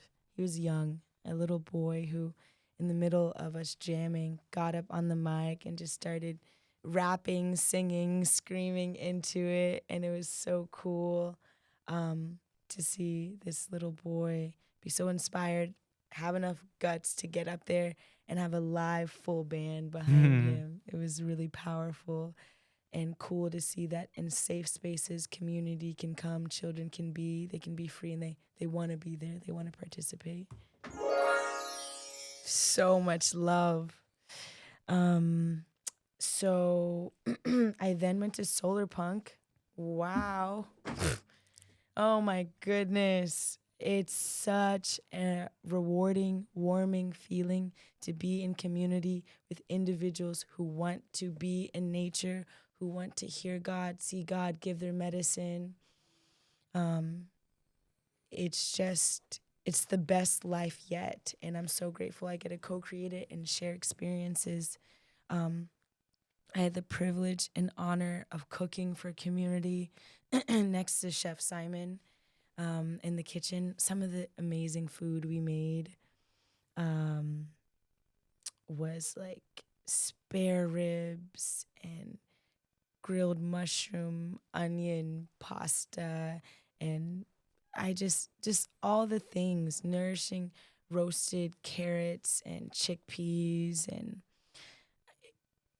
potatoes, a pot of beans is sure a pot of beans in your home and it's nourishing. But in community, when we're all stirring together, helping together with everyone who peeled garlic, man, so much love and support from everyone who came and volunteered there, all the volunteers and everyone who put together the event. It was well done. And so Simon made this amazing focaccia, and then he made like flatbreads with mozzarella cheese, and I made the superfood smoothie with mango, spironilla, chia seeds, dates, some honey, and a whole lot of love. And it was so refreshing and cooling, And we jammed. We made so much beautiful music. I could make an album from all the music I've sat with this past year, but these last few months and during Solar Punk, everyone just opened their throat chakras and their hands and brought their instruments. And, there was violins and saxophones and drums and beautiful vocals and guitars and tambourines and maracas, and that anywhere would be fire. Around the fire with beautiful friends and people and company and souls willing to share medicine. I had the honor of meeting Snow Raven and hearing her perform Animal Woman, powerhouse. Yes, love you so much. Beautiful soul. We got to watch Snow Raven also perform at Colorado. So it was nice to see that Snow Raven went to both of us and we had that in common. Yeah, so cool. We're in good company. She's so inspirational. I spun fire for the first time that same night. I've been working with fire as a chef for a long time, and I don't ever feel like I got inducted to the fire, meeting, understanding grandfather fire, but I digress. I got what I needed and I'm learning, but in sitting with people who are fire keepers and are explaining the difference to me between ceremonial fire and festival fire, difference, powerful. So spinning fire, a shout out to my girl. I even have her. Ish, I love you. You're so cool. She's a fire spinner who is based right now in Oregon, 16 years, goddess, high priestess. She gave me the opportunity, the induction of showing me how to spin fire safely. She believed in me and she was like, you can do it. And it was just amazing to be in an element and be free and not be scared and be encouraged. And she's like, try the spin, you can do it. And I got it recorded too. So I just am being surrounded by so much love and powerful energies, and I'm so grateful. I connected deeply with a lot of people there, and I'm just grateful. I'm grateful to be in my full adult expression and be able to connect and relate to people, talk about the podcast, learn more about cooking. Chef Simon told me at one point, he's like, okay, we need to clean the grill. I was reaching for an onion. It was just like a perfect onion, but he's like, let's leave that to consume, but let's get, more. He didn't even say this. He just reached for an onion that had been through it. And he's like, use this to clean. And then I was grabbing some more onions to make a pasta dish. And I had them picked, red and yellow, big, beautiful ones. He's like, put them back. And he was like, go for the smaller ones. They're less fragrant, they're a lighter flavor profile, and they'll go better with the pasta. And I was like, wow. After being a chef for, it's been 10 years, yeah. No one's ever broke it down to me like that. And it was so important that I was like, I could even go back in the kitchen and still learn. Wow, I thought I knew it all, you know? So that was really cool. Rhythm of Remembrance happened. Our third one, most powerful one yet. It's just getting stronger, more powerful. We're all building, and it's so beautiful. Thank you to all the supporters who came, the vendors, the support for it, and the team. Thank you, David. Thank you, Janaki. Thank you, Mish. Thank you, Blossom. We're all putting aside our egos, self-limitations, pride, pain, anger, resentment, traumas, to walk hand in hand towards light, love, working with our shadows, understanding ourselves deeper, understanding collective healing, facilitating space, giving one another space to be. It's not just performance, it's a movement in consciousness, but we all allow ourselves to have space to be. And that's what's so beautiful and powerful about this co-creation of Rhythm of Remembrance, breath work, dream work, drumming, and collective remembrance. So that moves my heart, and I can't wait for our integration call to seal it. And I recently just came back from Austin. I was a part of another drum circle put on by Mish, Primitive Experience, and Andrea. And I was able to vend delicious food. And thank you for everyone who supported. And the music was divine. It was Dia de los Ancestors, and it was honoring our ancestors. They were in the building, they were in the room, they were outside with us playing. I'm sure of it. I felt it. We all were able to share at the end, and it's just so cool to see the expression of human life in Austin shared around the fire with music and love and food. And coming up, I've been invited to this event called 100 Women Drumming. It's in Austin. Details are unfolding to me, but I have something to look forward to in a city that I love, with instruments and healing that I love so much. So I just, in my now current life, I've created circumstances for myself that I'm just in love in everything I do. But I realize to live a life without this is foolish. But hard things aren't hard anymore. It's growth. Those are the growing pains, the stretch marks, the growing, the birth, the labor. So that's beautiful. And then the good days are just incredible, filled with delicious superfood poke bowls, and going to Meow Wolf and going to the Sweat Lodge. I was able to be a part of a beautiful marriage ceremonial gathering between my dear friends Chapil and Michelle. I love you both so much. And sweating lifetimes off my body, getting rid of toxins, parabens, felt like cancers coming off my body from how much I was sweating. We were singing, meditating, and giving prayers for their sacred union.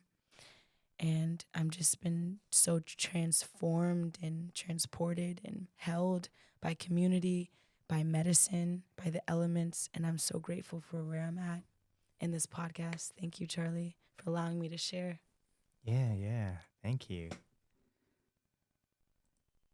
Yeah, it's been quite the journey for us the last couple of weeks. We actually, besides medicine, which was the last time we were really actually hanging out doing stuff together. Yeah.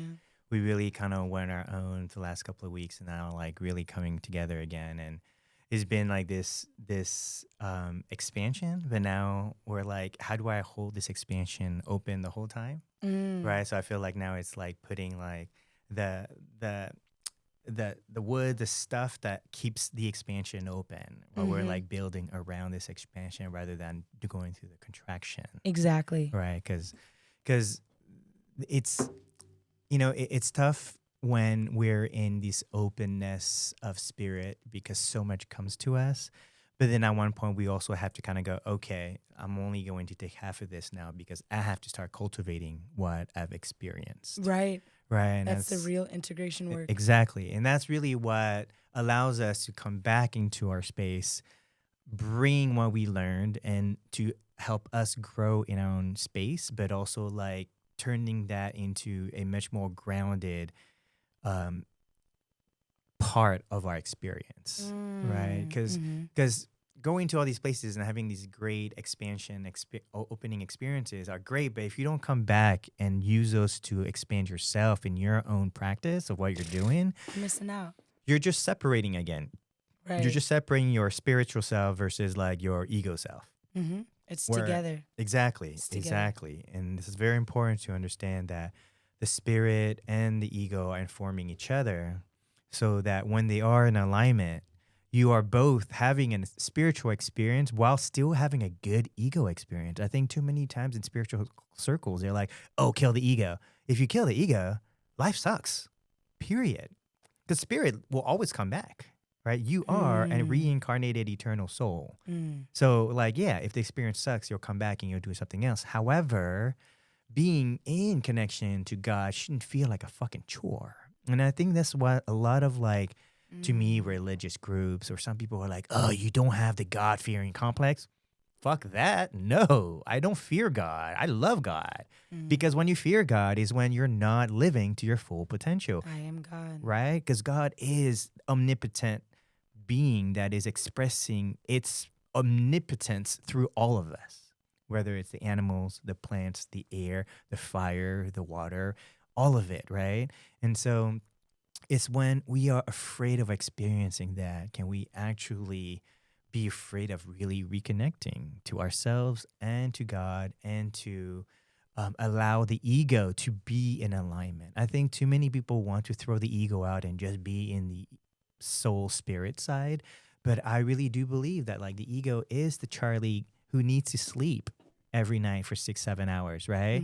And if Charlie's not sleeping 6-7 hours because the spirit wants you to go through all this shit, you will burn out spiritually. Right. And then you kind of go, hey, spirit, I don't want to do any of your work. I'm going to go back and get a 9-to-5 job because my life is too chaotic, right? And so this is what happens when people are too open to following spirit and not enough of their ego doing what their ego needs. Right. And that's why I think today now we're running into this confusion of even the genders, even this idea that like we're spiritually both genders, but we have to experience that physically is a misunderstanding of how the ego and the soul works together. The soul can have the multiplicity of the male female, but the ego itself chose a masculine body or a feminine body, and it lives with that until it dies. So that ego needs to know that it has the power of the masculine or the feminine in body, and that your soul has the ability to be fluid, but that fluidity does not take away the fact that you're still experiencing it through a body called Blossom, called Charlie. I'm learning in the Nawali culture, Om Meteo, which means or translates to sacred duality. And the more and more I'm living this life, the more I just feel the sacred duality of it. Why separate? I am all woman, all man. I am, So I feel like the confusion is when we want to show our own understanding of it, to show it's separate, and we want to show that to the world. Stop performing your gender. Stop performing what you think people want from you. Be who you are. I am.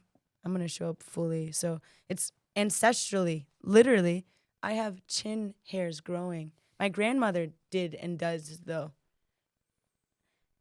Testosterone, she legit has testosterone in it. Like I'm aware. So although I'm a woman facing woman, or like I'm a front facing woman as my gender, I feel both often. And the more I go into life, the more people I meet, the more I see it in them, just maybe unrecognized, and the more I see it in myself, recognizing.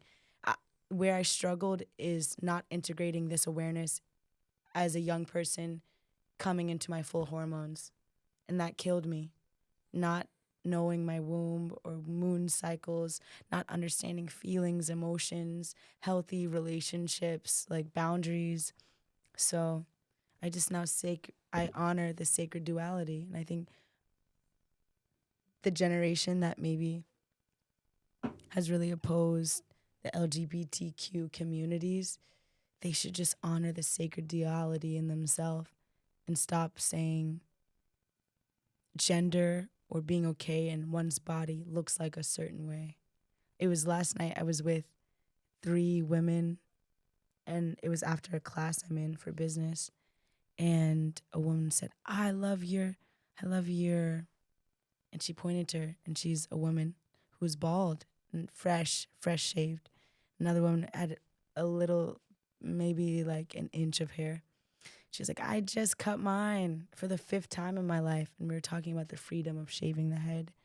And there was a man in the midst, and he was just saying, the woman was saying how, man, my dad keeps saying, like, I'm his little girl, but you shaved your head again. And the man piped up and said, well, yeah, because as a man, you're always going to see your daughter as a little girl. So, and he didn't finish, meaning like, so men don't want to see women with their head shaved. But I just wanted to add and say, like, why not? Why are you being fragile in your masculinity to see that your daughter is less of a woman because she has no hair or short hair? And the woman shared, I said, why? Why did you shave your head? She said, well, I have lupus. And I just wanted a fresh look. And, she had faith tatted on her neck. And she's like, oh, yeah, I got that years ago before. But she's like, because of this illness, it was better. But it was so powerful to see her choose it, her strength, the beauty. And it was as if she had long flowing hair. I can't describe it other than that. But I expressed, like, I've always wanted to do that. And they're like, but you have hair. And I was like, it's not about that. It's freedom. It's choice. It's honoring my actual body of how I feel, not about how people make me feel based on how I look. And that's always been the story of my life. So being able to choose it and honoring they, them, sacred duality, asking people for their pronouns is the emotional intelligence I desire and what I need. And I just feel myself growing, and I love it. Yeah. Thank you for that. it's really interesting. I've had obviously multiple different hairs as well too, and I have long hair now, right? And I get often like, why do you have long hair? And I'm like, why can't I have long hair, right? So I do think in general, most of the time people are just it's different, and people say stuff, right? However, just like every culture, we've experienced this. Yeah, when the whole gay thing came out, everybody was uncomfortable. After 10 years, nobody cared. Same thing with hair. I dislike that. Yeah, but it's trending. Well, it's not just trending. It is how consciousness wake up and I'm gonna take that back. It's how consciousness wakes up to new diverse system, but he needs to experience it in a mass. So what happens, and you see that actually in astrology, you also have one sign that is always ahead of the pack, Aquarians and Aries. Come on. And so what happens, and when they're ahead of the pack, they're always going to make the pack uncomfortable because they always bring something new to the pack. This is the story of my life. Yes. However, like the pack is going to feel uncomfortable until he realizes what you brought back. At first, it's just different, so people are not going to be comfortable with it. Sure. But after we've had time to process the 11 signs who are sitting there watching this thing now, they're like, what do we do with it? The Aquarian thing is some beautiful thing. I don't see how beautiful it is. Until suddenly you're like, I see the beauty in it. And then suddenly everyone talks about it. Then someone to research and study about it. Like, turns out this thing that this aquarium brought 10 years ago is brilliant, everybody. And we're like, well, it took us a long time to do studies, but Aquarians, good job. And the Aquarian's like, I got something else for y'all. That stuff is old. Don't play with this anymore, right? So their signs are always avant-garde, way before everybody else, right? And unfortunately, those signs, if they ask for permission, will never live their code. Because they're not there to ask for permission. Their job is to bring things to people that no one's ever experienced. And so, because you're getting them to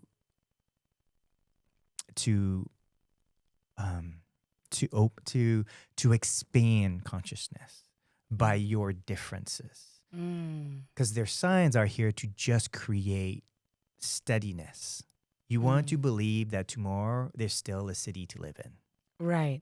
And those are your static signs that are always going to play the game of, I want to keep doing the same thing I was doing every day for the last 10,000 years. Dang.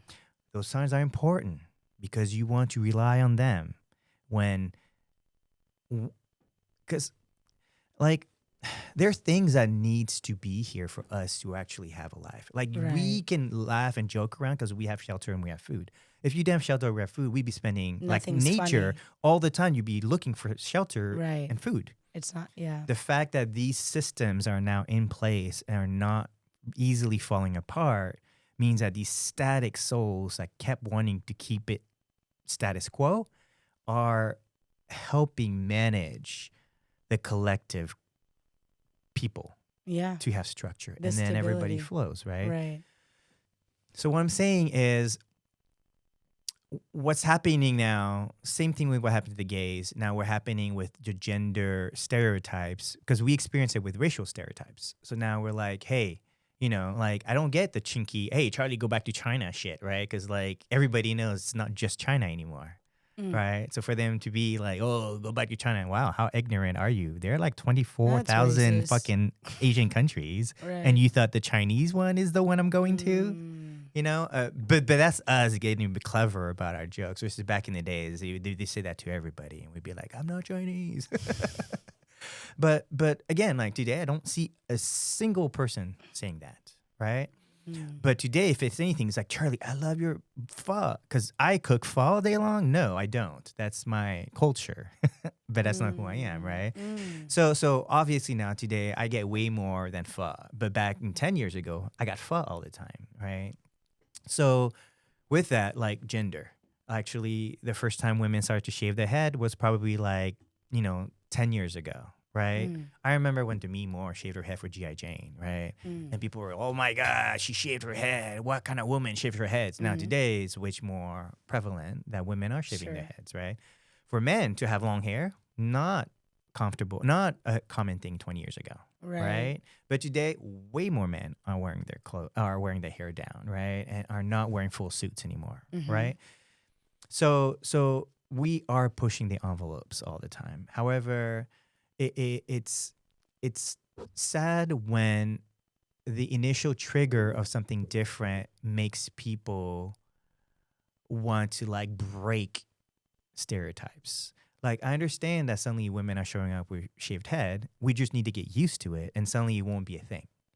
But in the initial, like, oh my God, women are shaving their head, and suddenly like the women, oh my God, you don't let me do anything I want. It's not about that, And I've seen this even in families. You're like, hey, how come you don't let me do that? I didn't say you can do that. You just can't do it this way. You're like, but you don't let me do it any other, and it becomes, it's never been about what you're arguing. It's not the hair. It's the fact that it's so different that we're like, wow, it's so different. We say, oh, I lost my little girl. Yeah. But you'd say that if she wore anything, right? So at that moment, it's just one person's reaction to something different.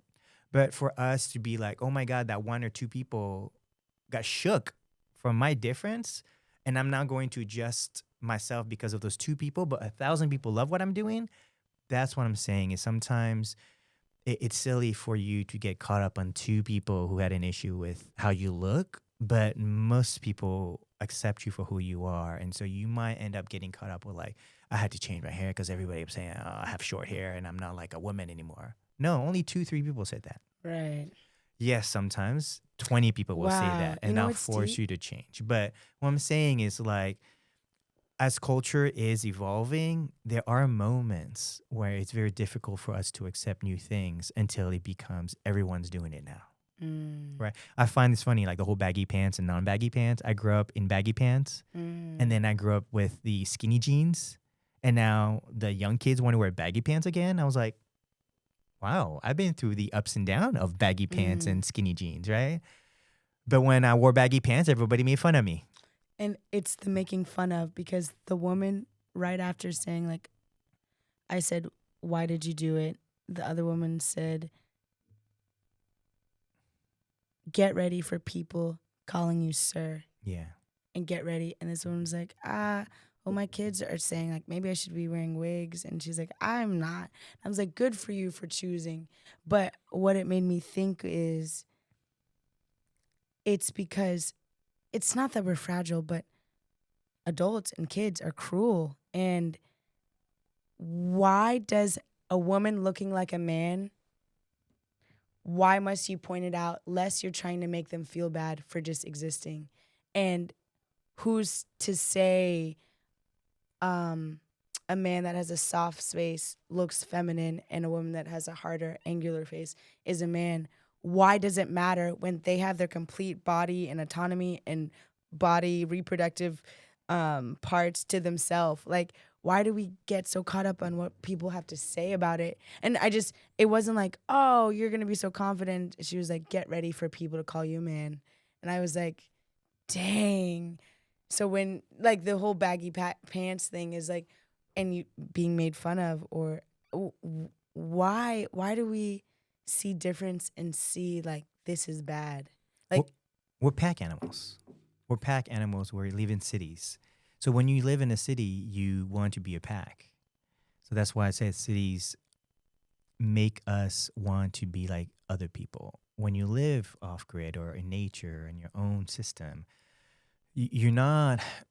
It's not easy to fall into the pack because there's only a few of you. Versus like when 1,000 people are looking the same, you tend to want to. Wow, if I don't look like this, I may not be feminine enough or masculine enough because thousands of people look like this. That's what I went into when I came to America.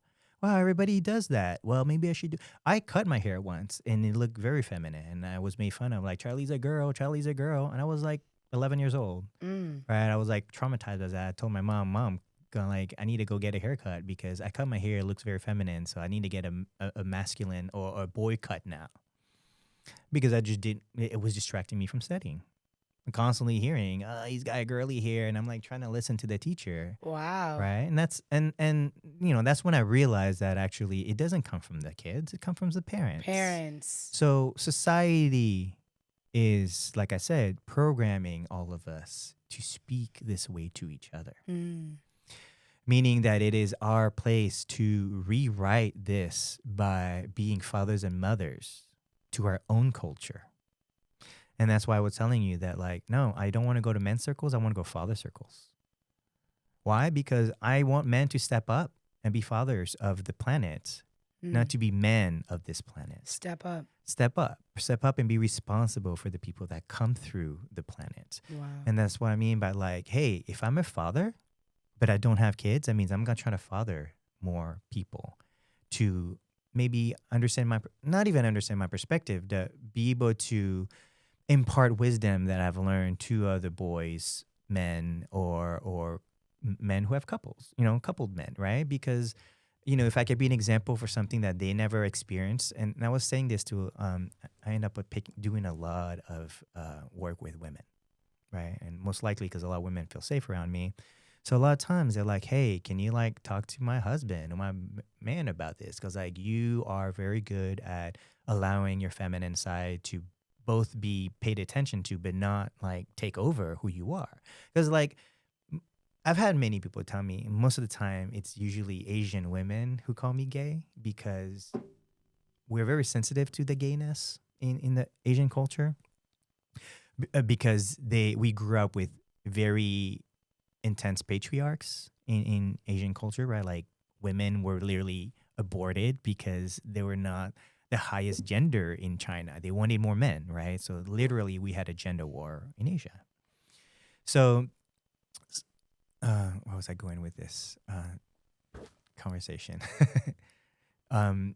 So we're just kind of going back to this whole. Sorry, what was I? Gender war, patriarchy. You're sensitive. Yeah. To, So yeah. like growing up, right? And then I grew up with sisters. Mm. So I didn't have other men and guys to kind of look at. But I also knew how to talk to women because I was constantly being reminded how to talk to a woman. Sure. Right. And then so you taught yourself, or you tapped I into it? paid attention because I was constantly being talked to by women because I didn't have a lot of men around me. Right. And so now that I do have a lot of men around me, they do kind of usually ask me for conversations, and they ask me about women all the time because they see that I'm always talking to women. They're like, oh, you're not trying to date her? No, I don't date every woman I talk to. If anything, it's only one of 1,000 because I'm looking for the best for me. I'm not looking for every woman. That's stupid. So a lot of times what happens... Are y'all taking notes? Yeah, you have to learn how to have platonic relationship with women, period. Like, it's Take really notes. dumb when... Absolutely, yes. Yes, absolutely. We have to, because the genders have to come together, and we have to appreciate what we're bringing on each side. Together. And it is when we're attacking each other, oh, like, you're so feminine, oh, you're so masculine, is how we break the union. Yeah. Right? This is American Revolution. The union is the union of the North and the South. But what I'm trying to say is the male and the female need to come back together. And this whole, like, you need to be feminine, you be masculine, is, again, another illusion of it. However, the deeper conversation we should be talking about is if you have physical parts of a man and you have physical parts of a woman, we should understand the power that those physical parts enhances your masculinity or your femininity. So what I mean by that is even in physical exercise, you don't tell women to go to the gym, follow men to work out. Right. If anything, you should be following other women who are probably dancing, moving, playing with music while exercising, rather than the men love stress. The human male body needs stress to become stronger. Right. So usually when you see a man with a lot of muscles, he had to deal with a lot of resistance and struggle to get those muscles to bulge up. Okay? Women don't do that. They can't. And they have to force their body to really focus on a masculine behavior to get the muscles to act that way. But women don't need the muscles. If anything, they need more fats because they are there for bearing children. So ironically, it's the curves that we're looking for in women because they're trying to basically bear children. Wow. Right? So that thought of being feminine and looking like you can carry my child, and you look at me and you go, he can protect the child I'm carrying. That's the masculine femininity that naturally happens because of the physical body, right? It's not because we think, oh, you look like a girl, so you're feminine to me, so I like you because you look like a girl. No, it always had to do with the souls of each other. That's why, like, we can't have these same-sex couples because they're looking for that one couple. The gay marriages that support and work really well are the ones who they have strong masculine, strong feminine within them, and so they're playing out those roles in their relationship. When you have two males or two women archetypes, they basically, it's like saying two water signs or two earth signs. But if anything, a fire and a water might be tough at first, but together they create a third form. And that's what we want, is that third form of creation. Come on. Because like you were saying, divine duality requires you to create a third form of the divine. Wow. Because it is in the two gods that are creating this third God that is the omnipotent God creating God itself over and over and over again. That's the God rebirthing itself constantly. Enter drag queens. Yeah. Come on. Bong. So I do believe that we're all now in the like sexual rebellion right now. Yeah. Which is causing a lot of issues in its own way. Absolutely, yes. Because now we have the casual sex experience, and now people aren't having babies and aren't having sex because the casual sex has made procreation not sacred Absolutely, yes. right? So Are that's y'all hearing this? yeah, and Are that's y'all to me getting into why this? it's so important. That's why like this deeper conversation we're having in general is the doula conversation, the Right. baby making, and the sacred journey of bringing really God into the world through the womb, Yeah. right? That's why children are all gods, and we are all the mature version of those gods. We just picked up a few stupid habits on the way that we are all trying to release right now, right? This is true. So that's why, like, in the end of the day, we are in transition between finding the balance of city, nature, male, female, like the balance between the elements and energies so that we can recognize our strength in those elements, right?